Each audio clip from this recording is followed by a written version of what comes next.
Hello everybody. Welcome to the Wheeler Centre. My name's Rhys Muldoon. I'll be chairing this evening's discussion. There is some chance I may jump in once or twice too. Just saying. On form, that would be likely. On form, Rhys. I think that's, yeah.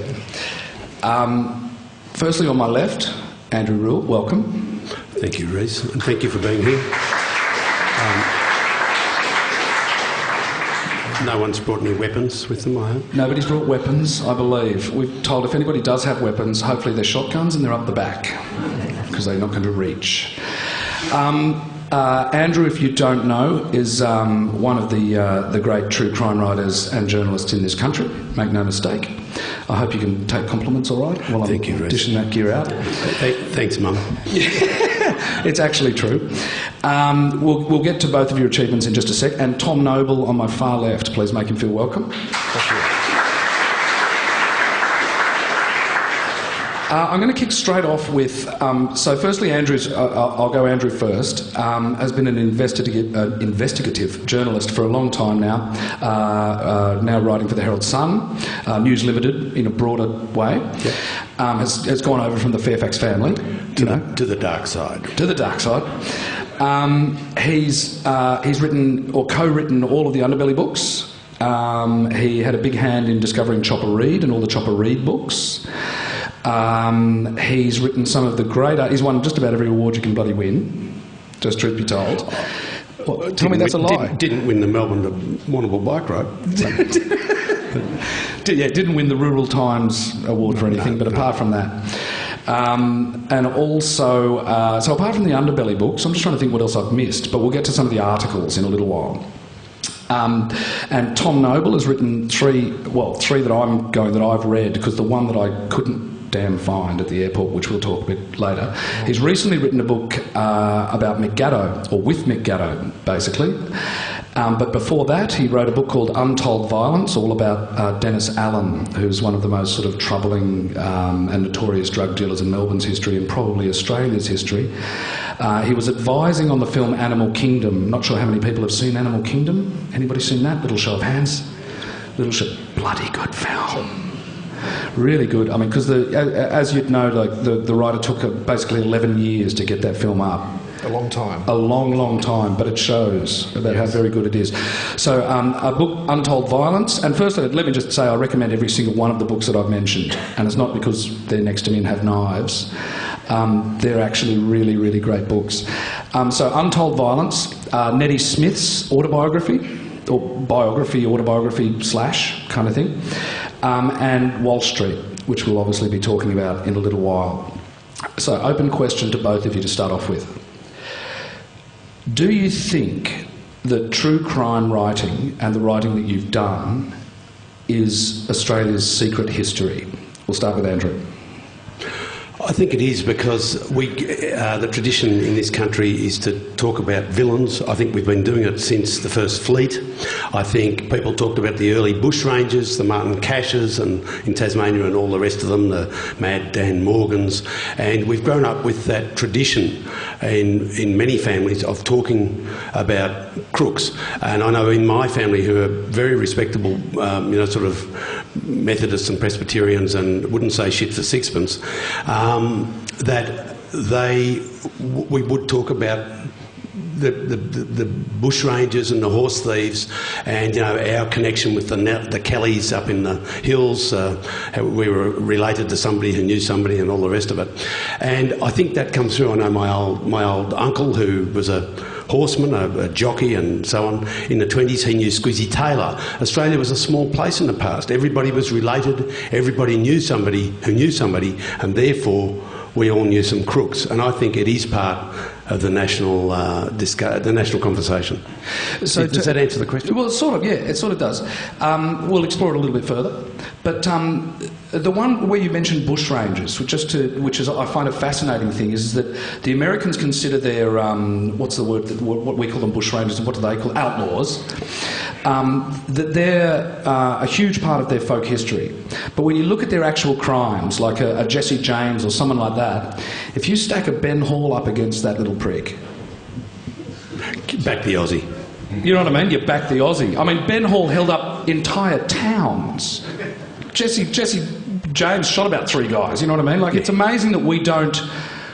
I suppose we're starting to, well, not mythologise, but they really mythologise their, Bonnie and Clyde Barrow or Jesse James. Why don't we? Or haven't in the past? I think until the last 2 generations, people felt a bit that some of these crooks were crooks, and of course the fact is they were. Yeah. I mean, our very good friend Edward Kelly and his mates, who were no good horse thieves, which is the equivalent of car thieves now, really, who steal your BMW in Fitzroy, they shot 3 police dead, and that's Walsh Street. What they did was Walsh Street, and we don't hold with that. So it's a funny mixed up thing. It takes a long time for those wounds to heal and for people to start mythologising. Or something like that, Tom. So Tom, to go back to just to take it back to the first part of the question. He's gone off a bit light. He's gone off a bit light? No, he's about to cop it.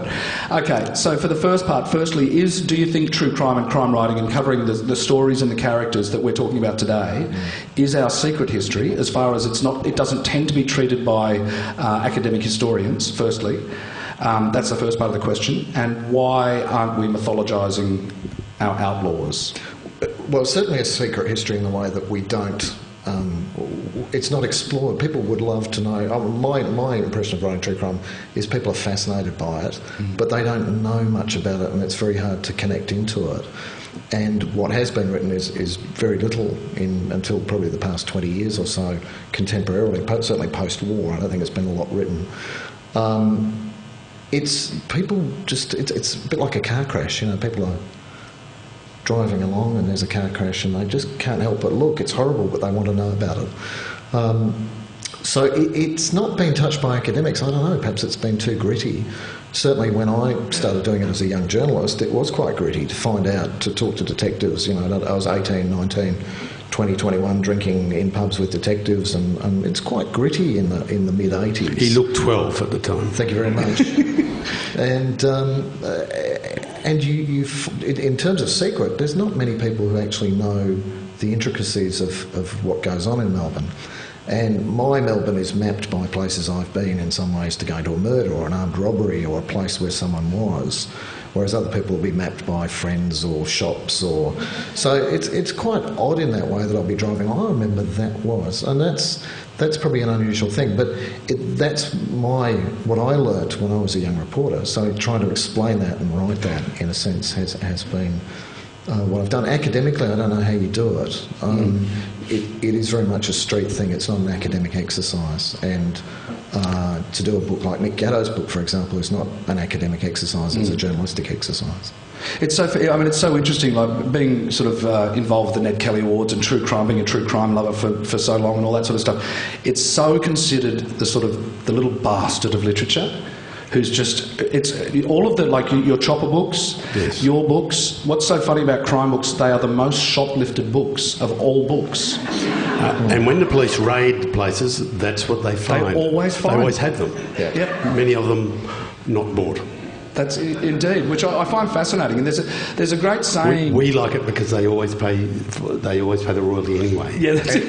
And they have to put them on the top shelf, up on the counter for a while to stop them being shoplifted, which means the legitimate public buys them. And in the 80s, when my first books came out, the police would raid the house and take the books, requiring the criminals to shoplift again. Oh, that is magnificent.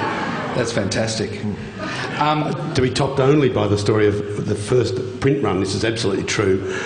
The first print run of the Chopper book was very badly bound by a printer who shall remain nameless, and the glue all gave away. All the leaves of the book fell out, all the pages fell out, and I think it was $11.95 at the time, which wasn't that much, so the people that had them fall apart went out and bought another one.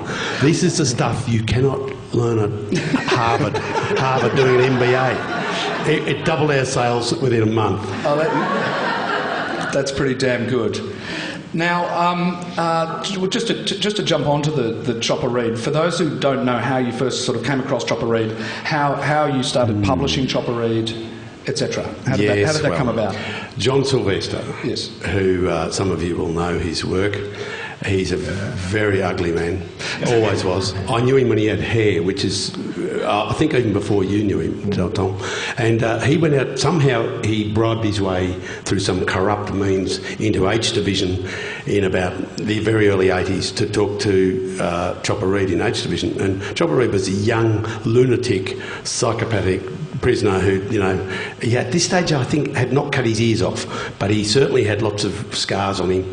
And he interviewed him, and they took a photograph. The photographer took a photograph. Crooks love photographs with people, and there's a photo of them like this, which many years later we published in a book, and I wrote the caption, "One of these men is a dangerous psychopath." It was up to the reader to decide which one. And if you knew John, you'd understand it's John. But John comes out and he writes the big story about Chopper Read. He's bad, he's dangerous to know. And I think what it did was get Read an extra 6 months inside. They refused him parole on the strength of the story. And Read was a little bit upset by this. He wrote a Christmas card, which John still has, which he sent out to John at the Herald Sun, at the Herald, as we then worked at Flinders Street, and it had, "Dear John, Merry Christmas. I hope your Yule log rolls out and burns your house down. My idea of a Merry Christmas is a 1,000-room luxury hotel with a dead crime journalist in every room. Merry Christmas. Ha ha ha." And then it was sort of funny and sort of black and sort of threatening, but anyway, he said, "Look, I don't care about money. I just want to, I think somebody should write a book about me. They wrote about Ned Kelly. They wrote about Squeezy Taylor. Why don't they write about Chopper Read? He's not half on himself." So John said, "Well, if you want to do that, you write your own bloody book, Chopper, Mark." And next thing, in the letterbox at the Herald, from Box 31, Coburg, with the HMP prison paper, comes a letter. And it's from Chopper, and it's, "Dear John," and it's 2 pages. Next day, another one. Next day, another one. And he sent us all these letters, and they were hilarious. Yeah.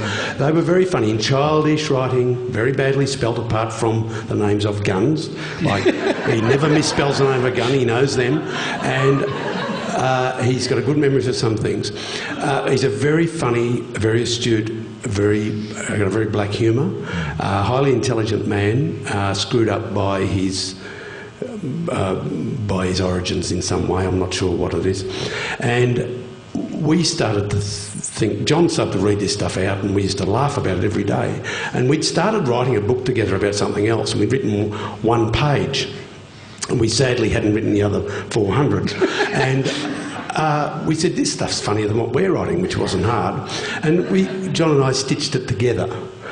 We wrote passages and we wrote connecting links, and we shaped it into chapters, and we basically took these 50 or 60 letters and turned them into a book. And that's just the true story of how it got started. And it, as you know, became a cult. It did indeed. Now, how do you feel about... I'd like to raise the topic of, because it always comes up with Chopper, of proceeds of crime. But I'd like to put a little thing to you just before you jump in, which is that in some ways, I mean, as troublesome a man as he may well be, surely going from a life of crime to being an author, a public speaker and an artist is the whole point of prison. That's true. I think that's a marvellous synopsis, and if I'm ever questioned about this, that's the answer I'm going to give from now on. Chopper's own answer, which he rolled out the other day when we met him over various matters, was there is no such effing thing as a proceeds of crime department. They talk about it, but he said he's never been approached by anyone from the government about proceeds of crime, and he thinks it's a furphy. He says it's just something that politicians talk about, which is possible. I think they've only prosecuted one person. That was the woman who broke out Archie Buckley from the prison officer. He got paid $25,000 from they bullied 60 her. Minutes and took him. I don't think Chopper's a bit nasty. I wouldn't go up to Chopper asking for his money, Well, personally.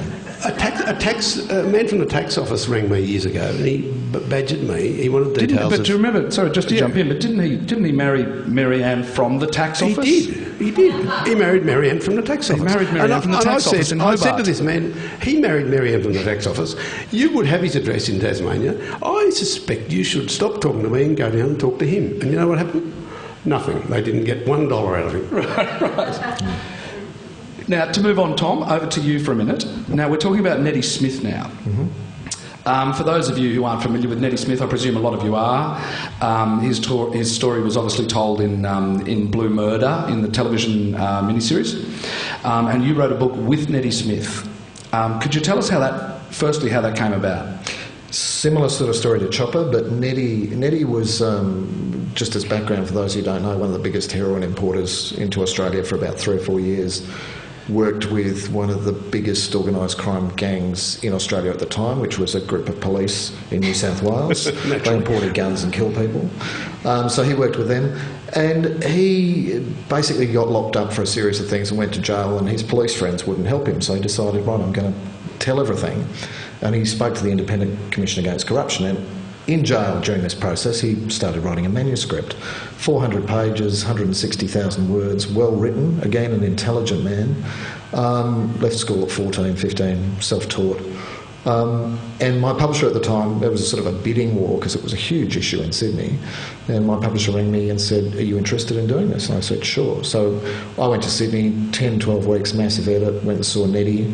So first you got the 400 pages? Got the 400 pages. Then you went and saw him? Yep, went and saw him. How fierce were your cuts, I'm just asking, before you even turn up? Well, it went from 200 and something. Well, it cut in about half, but a lot of it was a bit repetitious. We lost bits. I also did some research trying to find out, pick holes in the story, because I wasn't going to do it if it was complete bullshit.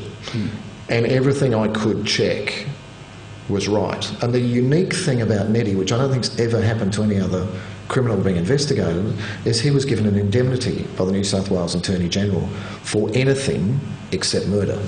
Right. So he started talking about all these armed robberies he'd done and how he did them, where he did them, the bank, the time, this particular company, that all stood up. But going to a pub, knifing someone, bashings, various other things that happened, all the drug distribution in New South Wales.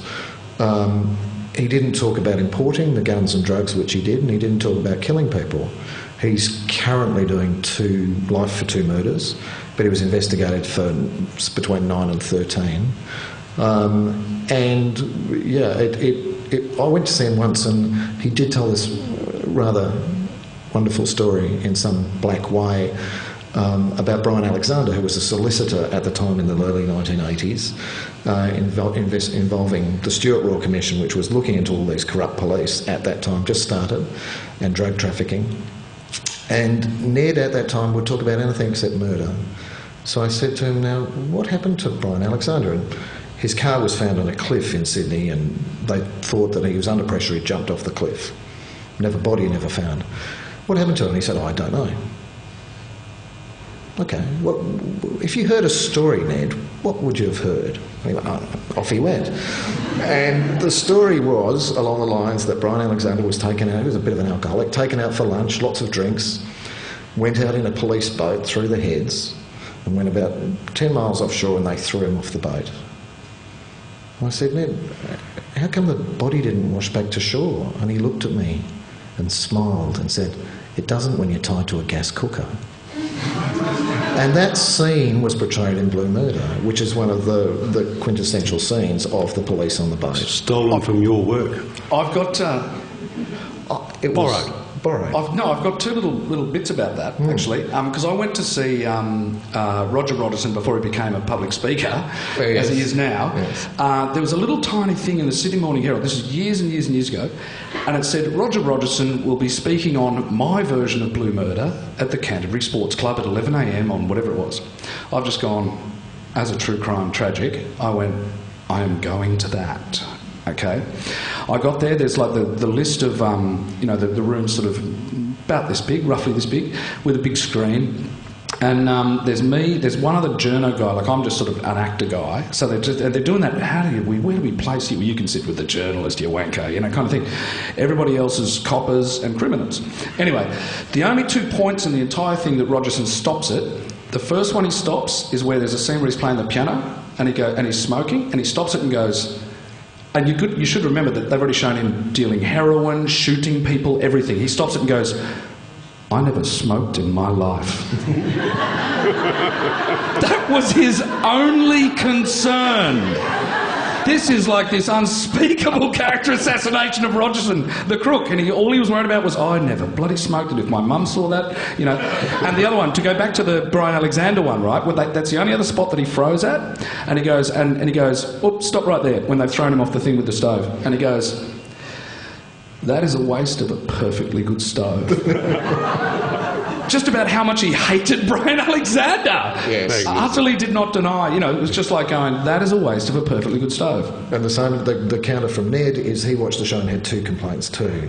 And one was that Tony Martin, I think who played him, who was magnificent, was too short. Yep. Because Ned's 6'4". And the other thing is the clothes were bad. He was a better dresser. Yep. Yep. And so because, you know, criminals don't have vanity or anything. Yeah, so, and Neddy for mine, I mean, like Chopper and Neddy, they're 2 incredibly frightening, particularly Neddy. I mean, I've met Chopper, but I haven't met Neddy. But like a giant guy that's gone through Grafton prison, all that stuff. You read, I mean, like a real siege mentality, like unbelievable. So what's it like sitting in a room with that guy? I went to see him once in jail, and he was there and holding his 10-week-old granddaughter. And his wife was there, who he's now separated from. And it's fascinating because it's all gone, it's past. Ned is an alcoholic. I think there's no denying that. It was all about drinking. He didn't take the product. In fact, he said he never saw a problem person with a heroin problem until he actually got to jail. And saw all these people trying to run drugs across the jail after visiting times, going, what's going on? So, but he was a drinker, big drinker. Sorry, I've lost it. What was I... So the basic question just was, what was it like... Oh, well, let's just even start with... Yeah, so when you first turned up... Let me even paint it slightly more than that. You've already cut his book in half, you bastard. Yeah, it's a tough gig. It's a tough gig. But he's in jail, I suppose that helps. And you've gone in? Yeah. Are you just like in a room speaking like this? We're in a room which you presume is bugged, and it's in a small room, just with a... You know, we could talk to him. So I went in with his lawyer, or his then lawyer, so because it was very hard to get any access to him, so I went in that way. And was that lawyer nervous about gas cookers? That lawyer was not so nervous about gas cookers. I think that Ned's been inside for 25 years. He's early 60s now. He's in the hospital unit at Long Bay. He won't get out. He's got all sorts of things wrong with him, not the least of which is Parkinson's, which is very advanced. He keeps falling over. He's broken his hip and his shoulder, and he's got various other things going wrong with him. And I spoke to him, he rings me. I'm on his phone list, so he rings me for a 10-minute chat. You can only talk for 10 minutes, and then they cut the phone off. And he complained quite bitterly about being locked up with all these fucking mad bastards because they've all got dementia. The other people in his unit have got dementia, so he's the only one who's sort of compass, and he goes, they're all fucking mad. So just to move along, there's a famous quote. I'm going to sort of slightly change it. We're going to go a little bit more philosophical at the moment. There's a famous quote by H.L. Mencken, who I'm sure you're both aware of, the great journalist, who said that there comes a time in every man's life when you want to spit on your hands, hoist the black flag and start slitting throats. Do you think that male... Sub-editors bring that out in me. Do you think that sort of male impulse, or that thing that's inside of a man, is part of the reason why we are so fascinated by crime, by criminals, by people who step over the line, who have just gone, all bets are off? That your criminal says, I'm not prepared to listen to those laws, and I'm prepared to get to become satiated, whatever my needs are, right now. Yeah, I think we'd all love to do that now and again. I think there's a great desire if someone takes your parking spot or whatever, you want to do something, but you don't actually do it. I think we've all got that inside us. I think that TV show Dexter, which I watched once, is all about that, great desire to sort those people out and avenge in some bizarre way. But yes, it fascinates, and I think those people who are reckless, who have no fear, or whoever they are, whether they're an actor who's just one of these people who burns themselves out like a John Belushi, or someone who does things in extreme ways. Yeah, there's a fascination for how, why, what motivates. The live fast, die young thing is true, and it's true of some, I think, racing car, Ayrton Senna, and some jockeys. We see it over and over. But crooks, by and large, and I think many of them, the ones we know about, are narcissists. And worse, they're sociopaths, and some of them are downright psychopaths. They have no real empathy for others, and as long as it's all about them in every way, and that's the distinguishing feature of most of them, I think. Do you agree with that? To an extent, I think family for some of them is very important, and family for some of them isn't. But it depends. I'm just thinking about particular people, but yeah, there's certainly a selfishness. And they talk about family, and they can go on about it, and they get tattoos of mum and their wife or their girlfriend, but they also shoot at their wife's feet with a gun. In some cases, and have mistresses on the side. And all that. So they're really not very nice men by and large. And some of them aren't very nice women either. And some are both. Which brings me to, just give me 1 sec, because I just want to read a little description you do of Judy Moran. Which is but it speaks to your writing, because I want to move on to this. She's inside. Okay. Yeah. No, absolutely, she's inside. But she'll run you over with a wheelchair. What's that? She. But I remember because one of her books got pulped, which of course I read. It did. Yeah, made the mistake of crossing Mr. Silvester. Indeed. Did you read that? Because we've got one of the very few copies that sold. I found it. Sorry, forgive me for this little, This is me trusting an iPad for the first time in my life. Okay, so here we go. Firstly, let me just give you the headline. Judy Moran, a sad old hag with a tragic past. I don't write the headline, please. No, well, then let me go on. And I want to, because I'm going to speak slightly about your style of writing, as amongst other things. By the time Judith Moran got to court yesterday, it was all over bar the betting on her sentence. That and jokes that were as black as the sky outside. In the end, the sentence was bigger than her dress size. Not good news for a large woman who was 66 and battling health problems. By giving her the same jail term as he had earlier handed the trigger man, Jeffrey Nuts Armour, 26 years with a minimum too, Judge Lex Lasry made it clear that there were no excuses for a greedy granny who has shown no remorse for paying to get her brother-in-law killed and still denies it. That tone, okay.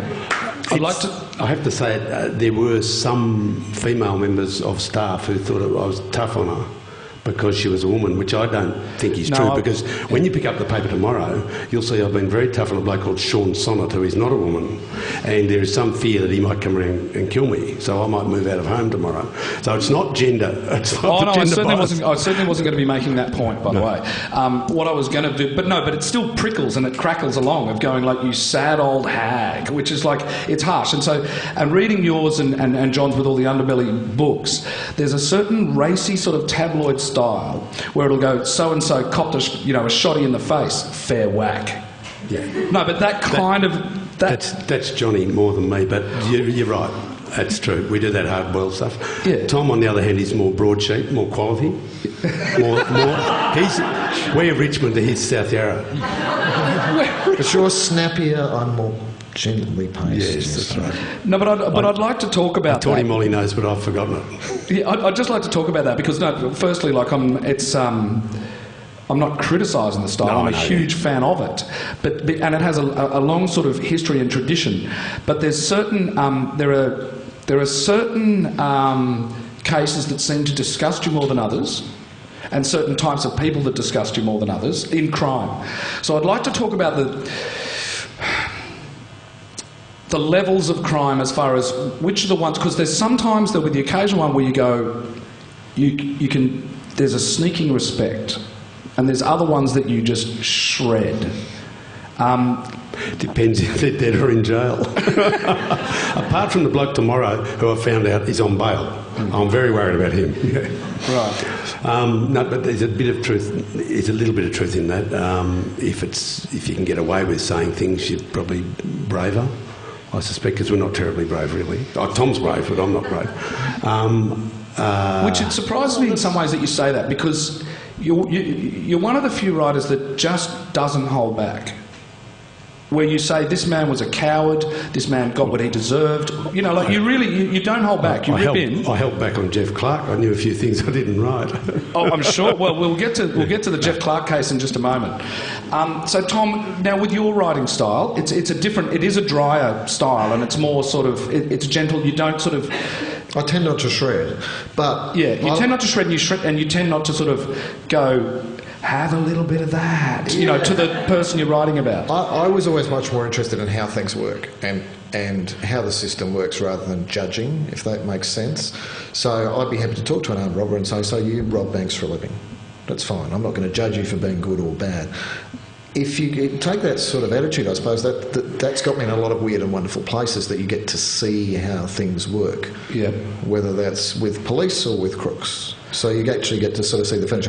We could have taken the Neddy Smith book and done it in a Chopper style quite easily and made it the Sydney version of Chopper.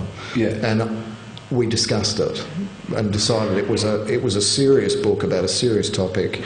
I think 50-odd police were investigated and quite a few were kicked out of the police force and charged because of what Ned said of the various things that they'd been doing. They were real revelations. They were real. Yeah. It was the biggest police. I think it remains the biggest police in It's journalism. And it's journalism. Yeah. But it could have gone that way. I think it was just the way it fell. Yeah. Andrew did teach me everything I know. You know, that's true. So I could have gone down that path. Yeah, but I'd also argue that in some ways, I mean, it's still, I mean, you know, like, you know, there's a playfulness with the tabloid style, and a certain, like, where you get to put the boot in whenever you want, that sort of thing, right?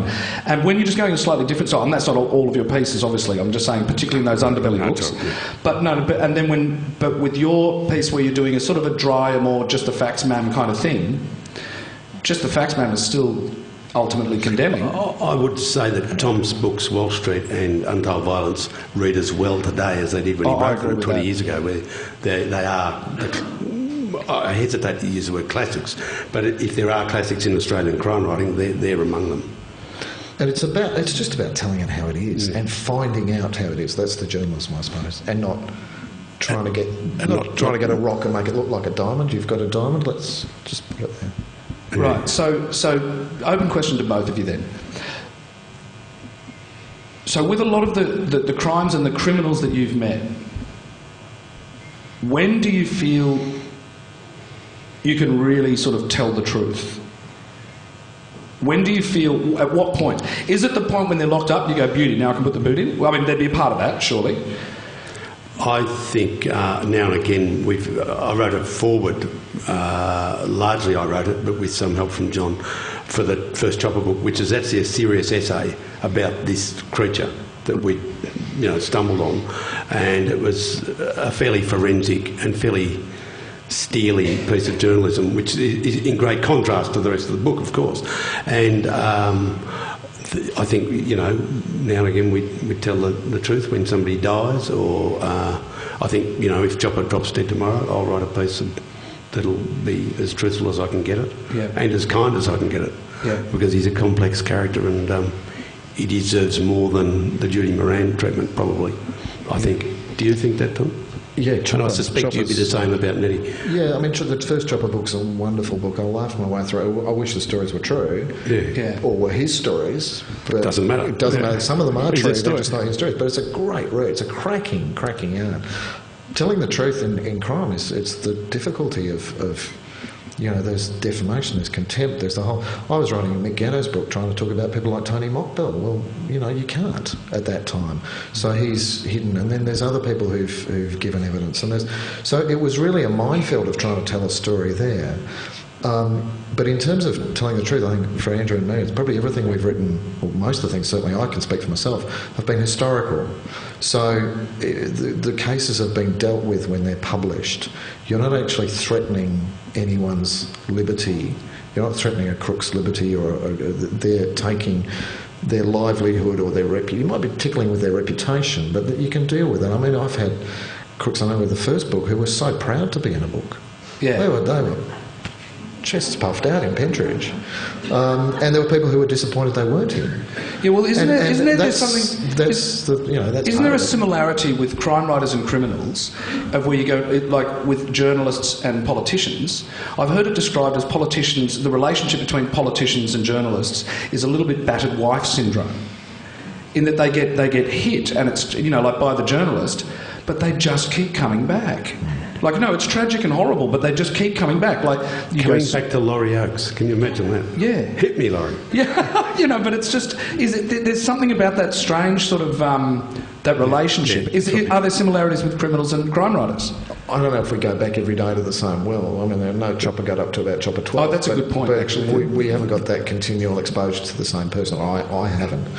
But I found... I've had no massive problems, and mostly because I think people have been upset by what's been written, but you can usually talk to people about that, and that works out. Tom had a ticklish problem when he did the Gatto book, because you had somebody who's not in jail, who's not dead, who's very much alive and well and living in a large house with several cars and guns and friends, and he's got his own version of stories he wants to tell, which of course are self-serving and so on, which Tom knows and I know and we all know, and he's not going to dob in himself or anyone else for unsolved crimes. Naturally, he won't and can't.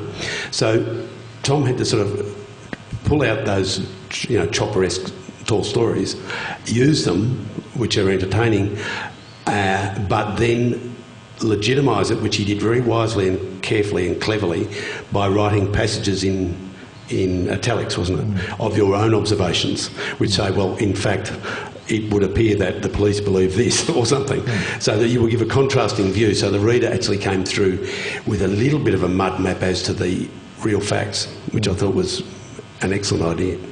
And the tall tales are true. I mean, Mick as a character is one of the people who've been in Melbourne's underworld since he was a late teenager, and he's so incredibly well connected. So if we want that back to that history of Melbourne's crime and who's involved and who is a sort of a steel pillar throughout it, Mick is one of those few, and they're what we would call, I suppose, good crooks who don't really do any jail time. And if Mick... You mean clever crooks rather than good crooks? Well, no, they call them good crooks. They're called good crooks. I mean, I just wanted to clarify that. It's a good crook. I mean, I think they're called other people call them knockabouts. I think it's a Sydney word for the same sort of thing. And they're people who don't go back to jail time and time. They don't keep banging their head against the wall, get another 3 years, or steal another car, or have to do this. And they're one step ahead, and they're well connected, and they think, and they're smart.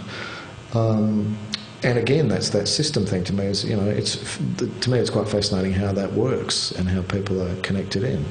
And it's again that little thing that we don't see, that unless you're part of it, the walls around it, you can't penetrate that. I've got a seat at the table for the time I was doing the book, and I can still go back there, but I'm not participating, and that table's very small. Those people who are there.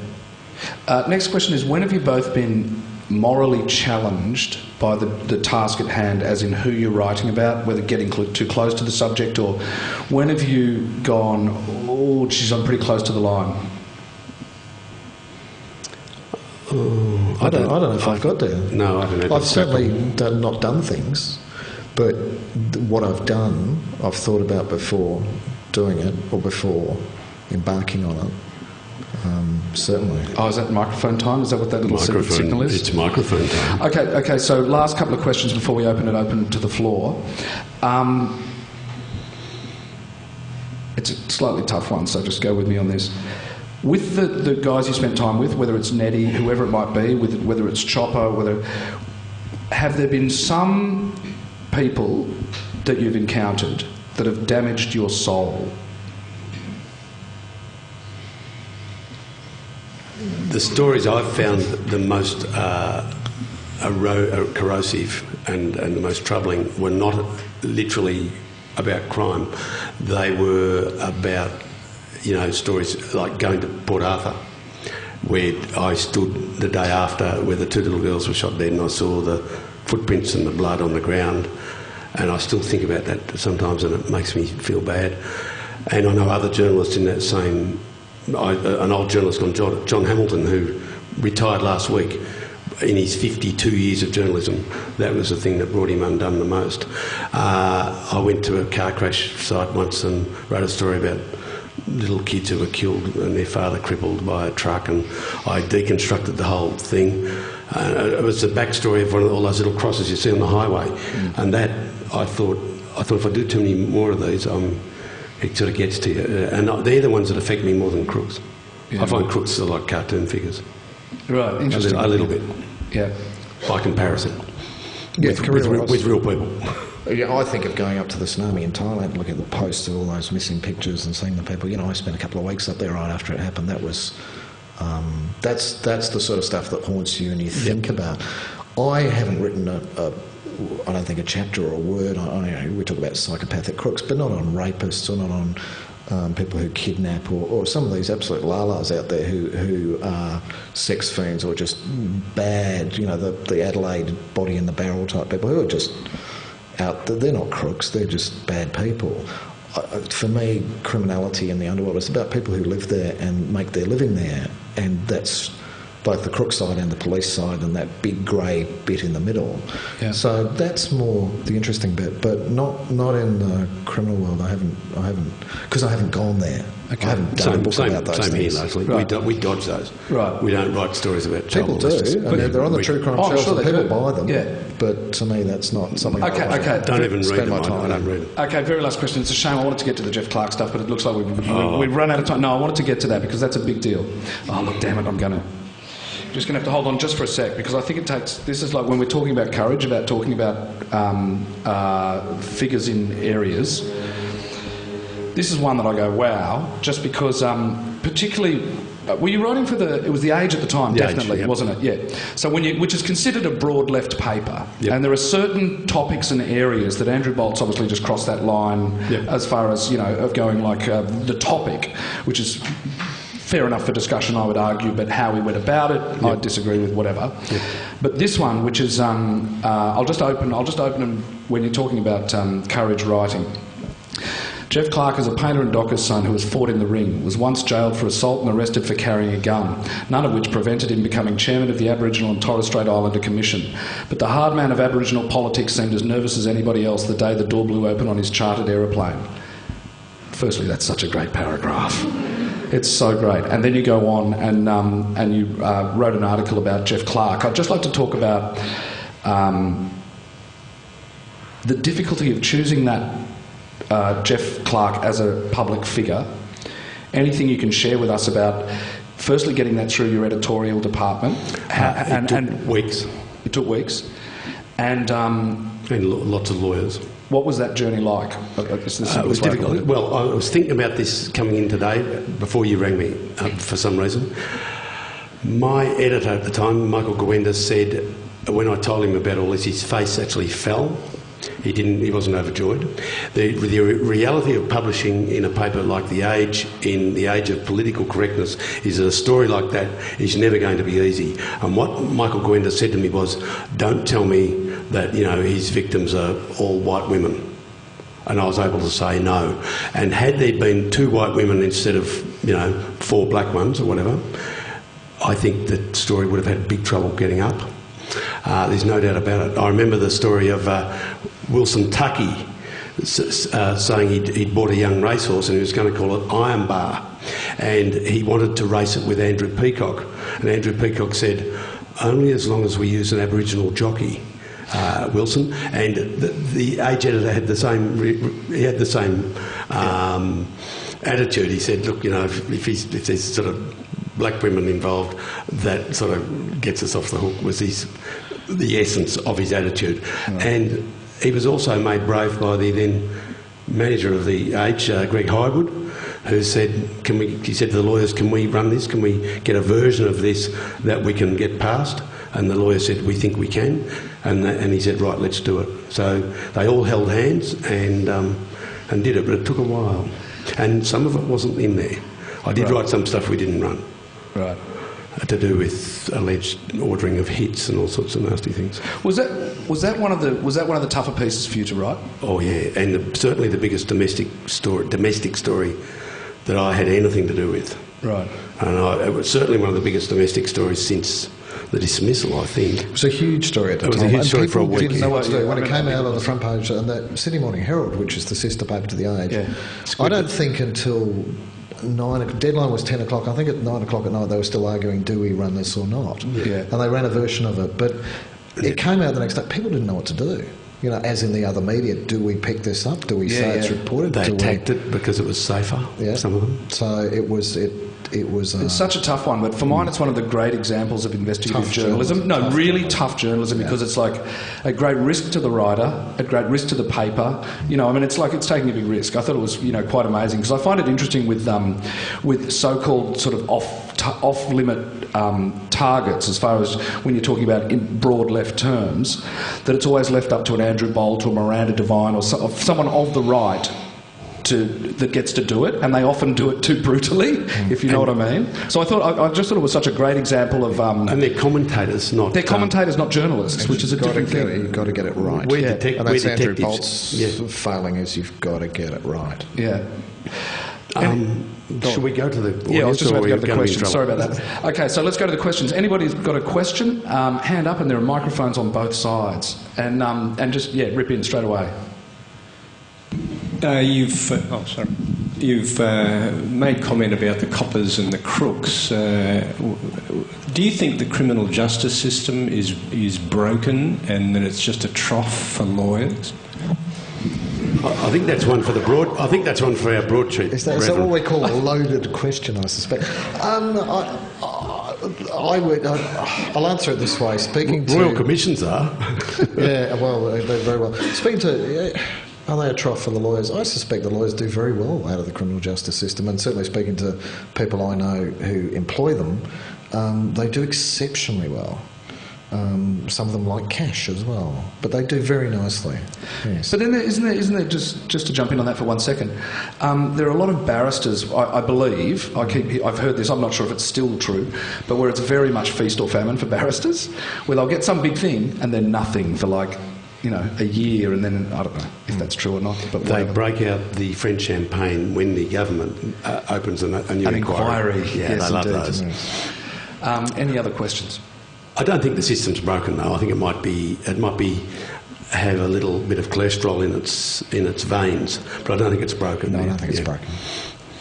Just wondering, as journalists, looking at the story that came out about Carl Williams on the day he was later murdered, how do you weigh up what to publish and what's in the public interest and what you think the public should know when there's those considerations about possible dangers for people? Sorry, possible dangers? Yeah, well, ramifications, I guess. Ramifications in what way? So I just want to clarify that. All right. I was just looking at the story that came out about Carl Williams' daughter's school fees being paid by Victoria Police. Oh, right. Good. Okay. And all of that. So how do you weigh up, I guess, what to publish and what's in the public interest? That's a good question, but I suspect it's about the wrong event. I don't actually think that story got Carl Williams killed. Or not necessarily.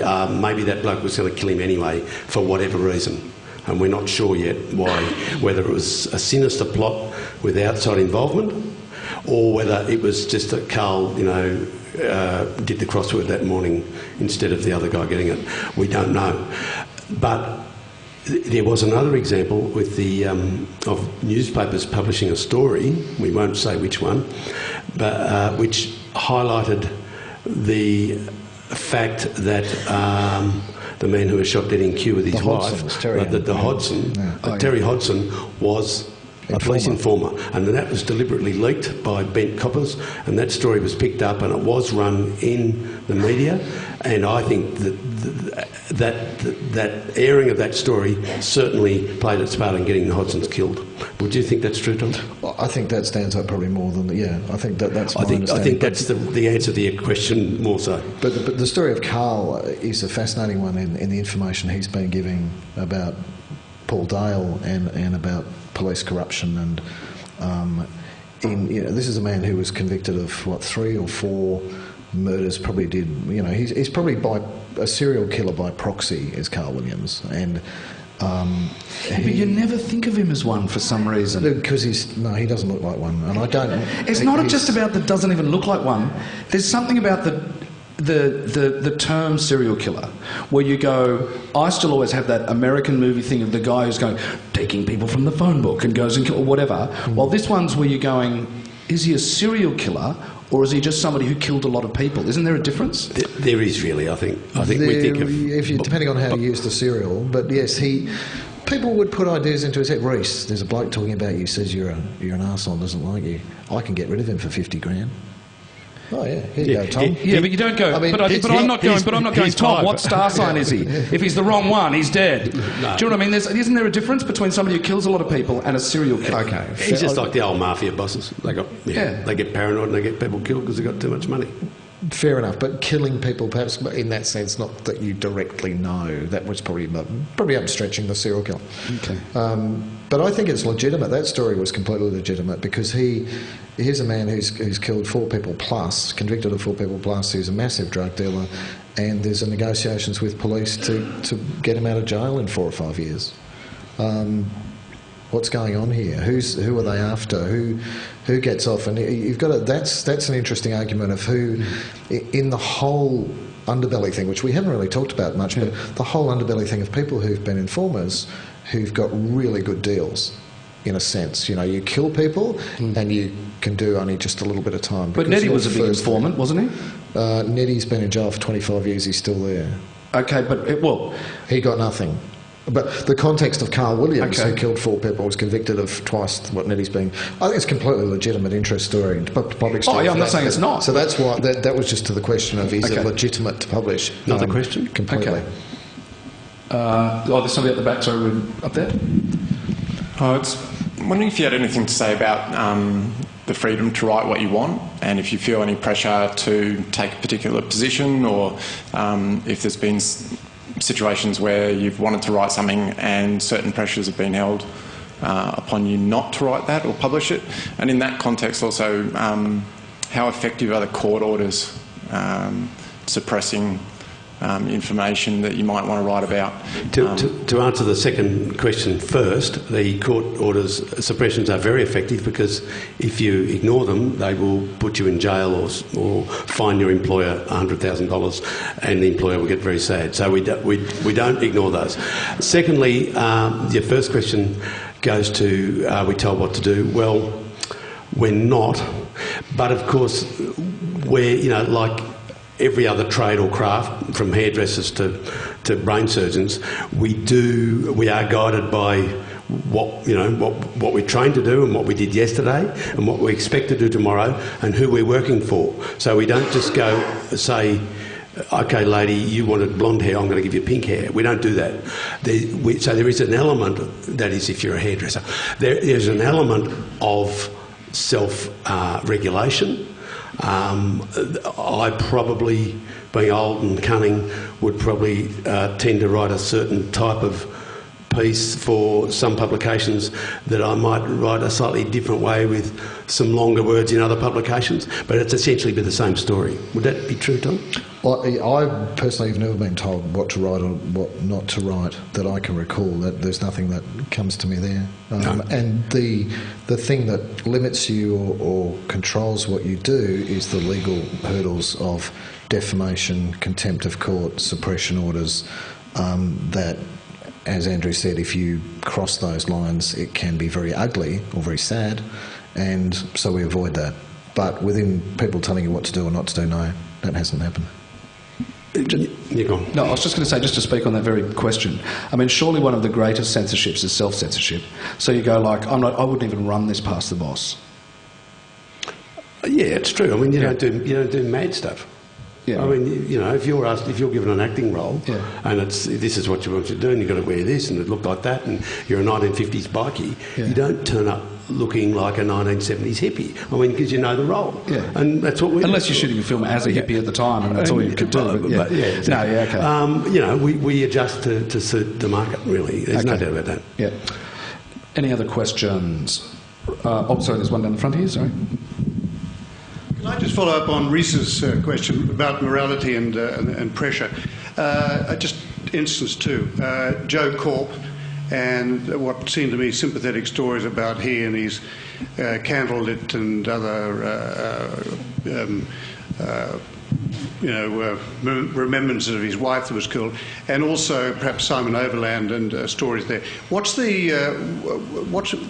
you think about the temptation to write a favourable story in order to get the information and to get the person on? I don't like it. I know it's different than your books, but I'm just simply saying sometimes surely there is the temptation to spend some time with someone and present their story. I think that it's a great failing of the media, and we see this on Australian Story quite a lot, as well as on Yes, it was on Media Watch last night. If anybody 60 was Minutes watching. and so on. I can nominate several stories where the ABC has done this, where they feel that in order to get the story, they have to get into bed with the subject and be censored. Now, I wrote a very tough piece about the ABC doing this with the Waterhouse family. They did a profile on the Waterhouses, which was unbelievably soft, and it stinks that the government broadcaster that should be independent and shouldn't have to worry about commercial imperatives did this soft-sell suckhole job. It was disgusting, and they've done it before. They did it with Jeff Clark on Australian Story. They were so desperate, they realised they'd made such a soft job on Jeff Clark that they rang me the day before it was to go to air and said, "We want you to come on to balance it."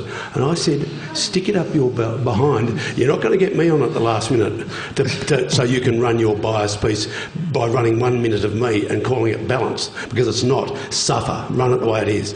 So it does happen, but it's happened as much at the ABC as it's happened anywhere else, sadly, which is really sad.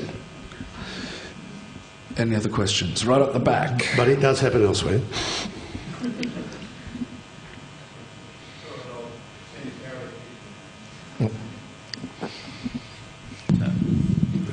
I'm just concerning interviews with prison inmates. To what extent do you have to bear in mind the fact that they would be manipulating you to their own ends, perhaps early parole or better conditions in their accommodation? Tom's better qualified to answer this because he's done a lot of it, but can I just say that Chopper Read, all it did was get him 6 months extra. It's never done him any good. It's just got him more time in jail. And I think Tom's going to tell you that Neddy has spent 25 years in jail and is still there. So I'm not sure what the answer is. Yeah, he's not getting out. I think some people come to journalists with agendas, some don't, and some seek in politics every day, seek to manipulate journalists to get the outcome they want. People in prison I've spoken to, I think many. They're not doing it necessarily to make it better for them inside. I don't think there's laws now. Certainly in the past there weren't, and it was a lot easier to speak in jail to crooks. But there are laws now where it's very hard for a journalist to get into a jail. The jail do not want you talking to a journalist if you're inside. So the only way journalists can do it, or one of the most effective ways, is find who's on their phone call list and go to the lawyer's office, and when the call comes from jail for 10 minutes to the lawyer says yes, thank you, and passes it to you. But the jails don't want them talking, so there's no advantage. It's very hard to... the last time I went into a jail to talk to somebody was the Japanese girl that was locked up wrongly, Chika Honda, about more than 10 years ago. Very, very rarely do we speak to people in jail. Well, they're banned in Queensland. I think Queensland's banned all journalists from going to jail. Yep. How many phone calls, just before we go to the last question or last couple of questions, how many phone calls do you get from crims who just have your mobile number and give you a call about whatever they want to talk about?